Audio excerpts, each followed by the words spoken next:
আর যে সমস্ত এইসব চিত্রনাট্য আমাদের দেখাচ্ছে যে ঘুষপেটিয়া, আরে আপনি দেশের স্বরাষ্ট্রমন্ত্রী, দেশের রাজধানীতে বিহার নির্বাচনের 4 দিন আগে বিস্ফোরণ হয়েছে, তাই কার? দিল্লিতে মমতা ব্যানার্জির সরকার।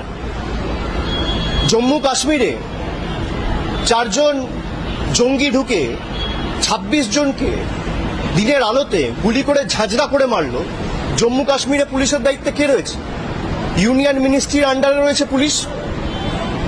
বর্ডারের পাহারা কে দায়িত্বে রয়েছে? বিএসএফ।